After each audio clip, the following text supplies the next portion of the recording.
Bon, qu'est-ce qui s'est passé? Qu'est-ce qui s'est passé avec Xavi Simons pour que la situation en arrive là? Je sais que même parmi ma communauté, mais globalement, la commu parisienne et même, je pense, plus globalement, la commu football, Xavi Simons est un joueur qui est très, très, très aimé, un joueur un peu spécial pour certains, qui a commencé très jeune, très, très médiatisé, un peu un starboy. Et c'est vrai, avec un immense talent. Mais oui, il y a une rupture. Il y a une rupture totale entre le PSG et Xavi Simons. Et à l'heure où je m'exprime, ce n'est pas officiel, mais il semblerait que ce dernier se dirigerait vers le Bayern Munich qui, pour le coup, oui, fait une très très grosse recrue. Alors dans cette vidéo, les amis, sincèrement, je ne cherche pas à prendre parti pour Xavi Simons, je ne cherche pas à prendre parti pour le Paris Saint-Germain, mais on va essayer, comme d'habitude, de développer une réflexion. Je vous invite, comme d'habitude, à donner votre avis. Vous savez que ça aide beaucoup pour le référencement. Je vous en remercie, mais ça aide également à alimenter le débat. Mon avis, bon, on verra ce qu'il est, mais voilà, j'insiste là-dessus, c'est un peu le disclaimer du début de vidéo. On va essayer de réfléchir, tout simplement. Je ne suis pas avocat, je ne suis pas là pour défendre quiconque, on va réfléchir. Il y a eu, je pense, une information que vous avez vue récemment, comme le dit Instant Foot ici. Xavi Simons a commenté de manière énigmatique « Waouh » sous une vidéo TikTok de Canal Supporter indiquant que le joueur néerlandais a trahi le Paris Saint-Germain. Peu de temps après, il a publié cette story Instagram. Effectivement, il a répondu à un TikTok, Xavi Simons, la trahison de Canal Supporter, et il a juste après publié cette carte un peu reverse et tout. Mon analyse là-dessus, elle est très très simple.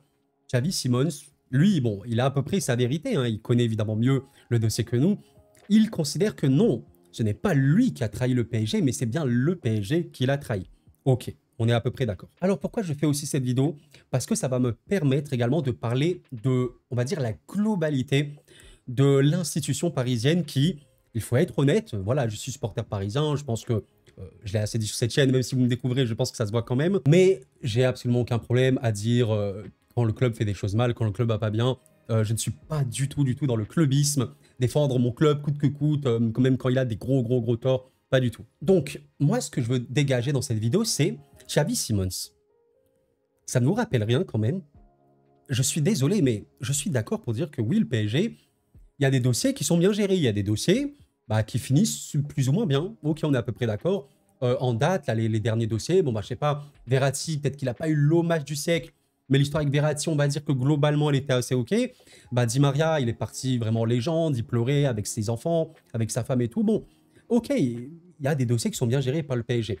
Maintenant, il y a une vérité. Des dossiers mal gérés par le Paris Saint-Germain, il y en a. Et ce que j'ai envie de vous dire, c'est que j'ai vu quelques réactions, bon, je me suis pas amusé à tout lire, mais j'ai vu des réactions extrêmement virulentes, très virulentes à travers Xavi Simons, qui a été jusqu'à des menaces, hein, vraiment des trucs abusés. Maintenant, je vous pose une question. Pourquoi c'est pas nouveau? Pourquoi c'est pas nouveau qu'un joueur qui quitte le PSG parle, je sais pas, de trahison, j'ai vécu des choses mauvaises, c'était affreux. Bon, affreux, il y en a pas beaucoup qui l'ont dit, mais vous avez compris. Pourquoi? Peut-être que, comme on dit, il y a anguille sous roche. Et on est obligé de parler forcément de l'institution parisienne caractérisée par un homme. Évidemment, j'évoque le président du club, Nasser El Khelaifi. Et bon, pour moi, Nasser a fait des très bonnes choses dans ce club. Il ne faut pas cracher dans la soupe, dans le sens où, oui, l'investissement, il a été énorme, les structures, ils ont été énormes, il n'y a pas de problème là-dessus maintenant. Pour moi, il y a une vérité, et vous savez, un club de football, c'est une structure, c'est une entreprise. Je n'ai pas de doute qu'en tant que PDG, même de Bein et tout, voilà, Nasser fait son taf et tout, il s'y connaît. Mais il y a aussi la question de management, de gestion et tout, qu'on le veuille ou non, entre les coachs qui n'avaient pas les pleins pouvoirs, parfois même les joueurs imposés, ouais, certaines promesses et tout non tenues. Bon, on a connu mieux, même bien mieux. Et pour moi, l'analyse du dossier de Xavi Simons, elle est, je pense, assez rapide, assez vif. C'est un joueur qui est arrivé au club en 2020. En 2020 et en 2021, il était au PSG après 22-23, il était au PSV Eindhoven et 23-24, il était, comme on le sait, à Leipzig. Bon, quelque chose est quand même frappant dans ce qu'on va voir. Comme vous le voyez à droite de l'écran, le joueur a extrêmement peu joué avec le PSG. Bon, il était jeune, hein, bien évidemment, mais il a très peu joué. Il a joué 2 matchs dans la saison 20-21, il a joué un seul match de Ligue 1 et un match de la Coupe de France. Je crois que c'était la Coupe de France. Je ne pense même pas que c'était un match où il était titulaire. Et en 21-22, il a joué en soi, enfin je pense quelques petites minutes grappillées par-ci par-là. C'est très peu. Et après, voilà, il a été mis complètement installé au PSV et à Leipzig où il a pu vraiment être complètement décisif dans ces deux équipes. Alors, vous me dites si vous êtes d'accord avec cette analyse, je ne sers pas du tout à convaincre quoi que ce soit, c'est juste un avis, vous avez le droit d'avoir le vôtre et de le développer. Peut-être que par trahison ce que Xavi Simons pourrait sous-entendre avec cette carte, c'est de se dire que on lui aurait promis une vraie place. On lui aurait dit, bah écoute, ouais, tu viens au PSG. Bon, il était à la Masia, hein, c'est vraiment jeune, à Barcelone. Et tu vas avoir un rôle important, un vrai rôle et tout. Peut-être qu'il s'y attendait vraiment et qu'au final, il a absolument rien eu. Alors, on rappelle quand même que ses entraîneurs étaient d'un côté Thomas Tuchel, de l'autre Mauricio Pochettino. Tuchel, quand même, faisait jouer un petit peu les jeunes, mais là, il était, je crois, très très jeune en 2020. Il devait avoir, ouais, 17 ans, je crois. C'était vraiment, vraiment, vraiment jeune pour le coup. Et Pochettino, il devait avoir 18-19 ans. Bon, mais à un moment, oui, c'est vrai que si on lui fait cette promesse, tu vas jouer, et il voit qu'il joue pas, c'est un peu compliqué. Après, je considère qu'il y a des choses qu'on ne sait pas, et je vais pas rentrer dans la sur-spéculation, parce que oui, il y a des choses qu'on ne sait pas. Mais à un moment, moi, je suis désolé, bon, c'est un joueur jeune, mais si on te dit, tu viens pour jouer et tu joues pas, forcément, ça peut te mettre un coup de froid assez important. Et je pense que la cassure, elle a commencé à se créer à partir de là. On sait que c'est un joueur qui peut avoir beaucoup, beaucoup d'ego. C'est normal aussi, vous savez, tous ces Starboy, Wonderboy, tout ce que tu veux. Ça peut avoir beaucoup, beaucoup d'intérêt à jouer. Mais voilà, je ne vais pas dire qu'il n'y a que ça et que c'est que ça, mais il y a dû avoir quelque chose comme ça. Et encore une fois, quand on revoit encore la globalité des choses, quand on regarde tous les dossiers, je n'ai même pas évoqué, vous savez, les dossiers un peu lointains, comme Rabiot par exemple, il y a toujours, je pense, une part de responsabilité partagée. Le joueur et le clan du joueur ont une part de responsabilité, ça me paraît assez OK. Maintenant, si tu es une institution, et si tu te prétends être une institution très très forte, ce genre d'événement doit très rarement arriver, voire pas du tout. Vraiment, vraiment rarement. Et encore, vous voyez, si le PSG, je sais pas, il y avait ce genre d'affaires une fois tous les 5-6 ans. Bon, ça arrive, on va dire, allez, ça arrive, c'est comme ça, on peut pas tout faire parfaitement, ça arrive. Mais quand c'est répété, répété, répété, c'est un peu, voilà. Après, chaque dossier a sa vérité. Pour le coup, la vérité sur Xavi Simons, peut-être qu'on ne l'aura jamais. Mais oui, c'est vrai, je pense qu'on aurait tous aimé que l'histoire soit différente. Je viens de retrouver cette photo qui date de 2019, quand il avait signé au club. Ça date hein, maintenant, voilà, il disait qu'il était très excité de jouer dans ce club et tout. Ici, c'est Paris, et je pense quand même vraiment qu'il voulait réussir à Paris, mais que ouais, ça a été peut-être un peu trop. Alors oui, c'est vrai qu'on demande peut-être aux joueurs de s'exprimer dans ce cas-là, mais vous savez, il y a toujours aussi la question d'attente. Je pense que la frustration, même l'énervement de certains Parisiens aujourd'hui, c'est un peu dans le sens où il y avait cette attente de Xavi, va dans d'autres clubs, tu vas te former, tu vas grandir, et quand tu seras prêt, reviens vers nous et tu vas tout exploser et tout. Je pense qu'il y avait beaucoup de cette pensée, vous me dites si vous la partagez, et honnêtement, oui, je la comprends et je la partage. Moi, le premier, quand Xavi était parti au PSV dans un premier temps, et à Leipzig, j'étais en mode, c'est trop trop bien, il va y aller, il va se former, et il reviendra très très fort, bah, un peu comme ce qu'il est. Mais au final, ouais, la frustration, je la sens vraiment dans le je suis prêt là, parce que Xavi Simons c'est prêt, s'il vient au PSG là, je pense qu'il pourra vraiment, vraiment beaucoup jouer. Mais, je suis désolé les gars, mais en vrai, je veux plus revenir chez vous. Il y a des choses qu'on ne sait pas. Et là, malheureusement, on ne sait pas. Je ne sais pas si c'est vraiment seulement lié à une simple promesse non tenue de tu vas jouer. Il était quand même très très jeune, et je pense qu'à cet âge-là, tu dois aussi comprendre que voilà, tu peux pas non plus tout le temps t'installer. C'est compliqué, voilà, je saurais pas vous dire.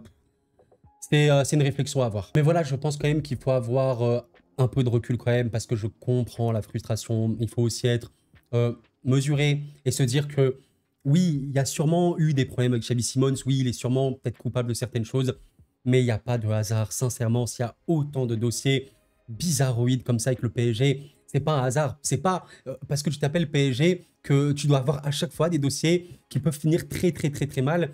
Rien que quand tu vois tes giga stars, le dossier Messi, le dossier Neymar, le dossier Mbappé, alors chacun avait une vérité différente, chacun avait une part des responsabilités différentes, je ne suis pas là pour le développer, mais encore une fois, pourquoi le PSG gère mal ce genre de truc? Pourquoi? Qu'est-ce qui se passe? Vous voyez ce que je veux dire?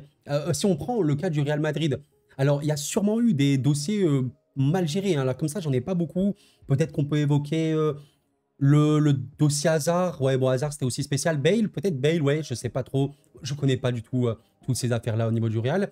Mais je pense que dans la globalité de ce qui en ressort, c'est quand même des très bonnes choses. J'ai pas souvenir que Bale, après son départ, il a non plus craché sur le Real. J'ai pas souvenir que Hazard, après son départ, il a craché sur le Real, je crois pas.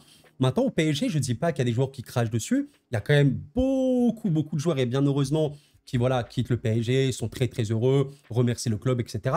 Bien évidemment, il y en a, et je pense même que c'est la très large majorité. Mais oui, c'est vrai, il y a beaucoup de finalités, on est en mode, c'est un peu sale, c'est un peu sale. Donc bon, voilà Xavi Simons, on verra bien si un jour on connaîtra la stricte vérité. Je voulais quand même terminer par son potentiel départ au Bayern Munich. Alors vraiment, il y a beaucoup de rumeurs, si je puis dire, d'informations. Là, ça paraît à peu près officiel. C'est un peu aussi la suite logique, entre guillemets. Quand tu fais Leipzig, généralement, tu peux quand même monter, on va dire, dans aussi des clubs gros historiques comme Dortmund, mais surtout le Bayern. Au Bayern, il peut s'amuser, les gars, il peut s'amuser. Ça va vraiment faire peur avec notamment Musiala, Olise. Oh là là, ça va être un carnage, hein. Et voilà, je sais que pendant un temps, il a été un peu associé au Barça. Apparemment, ça s'éloignerait bien. Et c'est vrai que le Bayern, pour le coup, pourrait mettre une offre très importante pour Xavi. Et bon, ça peut quand même arranger le PSG.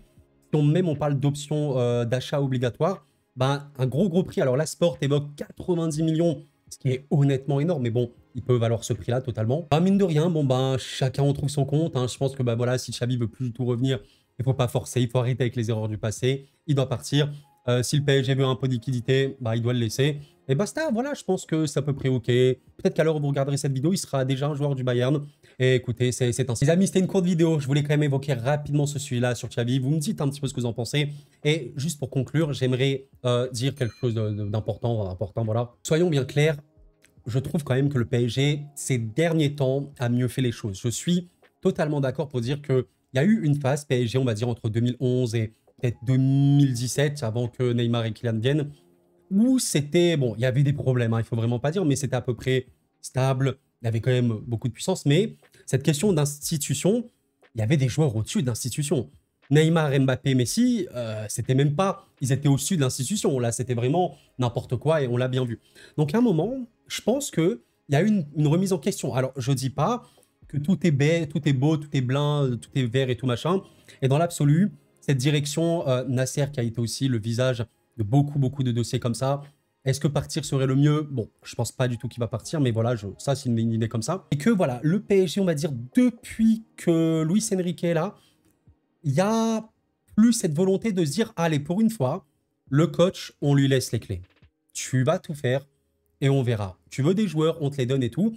Ça fonctionne quand même mieux. Maintenant, chacun doit avoir sa place.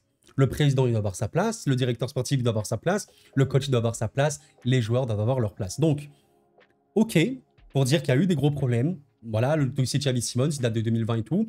OK, maintenant, je pense que ça va dans la bonne direction. Et vous savez, le fait que Kylian Mbappé est parti, c'était un petit peu le dernier, si je peux vous dire, le dernier truc très malsain autour de ce club-là. Vous voyez que la situation, elle était toxique, mais à un stade absolument inimaginable, c'était affreux. Et maintenant, ben, regardez un petit peu les joueurs qui restent. Alors, il y a quand même quelques cadres hein, qui ont été là depuis longtemps, comme Marquinhos, Kipembe, entre autres. Maintenant, ben, il y a une nouvelle vague, beaucoup de jeunes, voilà, les Vitinha notamment. Ça veut recruter potentiellement des doués, des João Neves et tout. Il y a cette idée, bon, de refaire l'effectif, on a bien vu dans le dernier mercato, mais aussi de se dire que c'est la nouvelle ère où le coach, il va faire ses choix et nous, la direction sportive, moi, Nasser, je vais me mettre en recul comme Florentino Pérez, il en recule des affaires du Real Madrid, le coach Ancelotti et tout. Je le crois quand même. Donc, je pense que ça va quand même aller dans la bonne direction, on verra bien.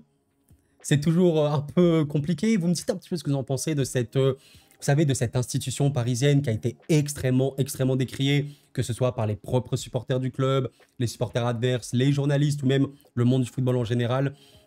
Je pense que ça peut aller dans la très bonne direction, mais il faut se comporter comme un club digne de ce nom et laisser déjà le coach faire ses trucs, c'est la meilleure des choses. Je pense que c'est vraiment très bien. Et vous savez, ce qui est aussi vraiment bien avec ce PSG maintenant un peu new mentalité, c'est qu'avant, ça forçait énormément pour ramener les joueurs. Les joueurs voulaient pas venir, mais ils étaient en mode « Mais viens, on a beaucoup d'argent, viens, tu as tout à voir, viens, tu vas être le roi du monde, viens. » Et les gens venaient. Aujourd'hui, un joueur veut pas venir, le PSG force pas. Et c'est quand même un indicateur qui est très positif. Très positif. Rien que les Niro, on a bien compris qu'il voulait initialement le Real Madrid. Bon, il allait à Manchester au final. Bon, le PSG s'est renseigné, le joueur voulait pas, il voulait pas. Et voilà, ça n'a pas forcé plus que ça. Et là, Xavi Simons ne veut pas. J'ai quand même l'impression que le club ne va pas du tout le forcer à revenir.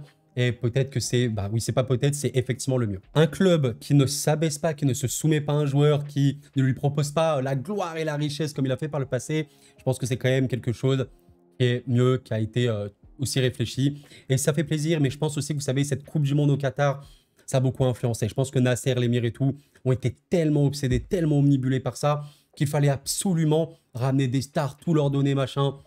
toxique à un stade, c'est laisser tomber. Bref les amis, voici mon avis concernant tout ça. On a parlé un peu quand même beaucoup d'institutions parisiennes. Nous verrons bien ce qui se passe, mais Xavi Simons au Bayern, si on enlève un peu voilà, ce cadre du supporter, c'est merveilleux, ça va être quand même exceptionnel à voir.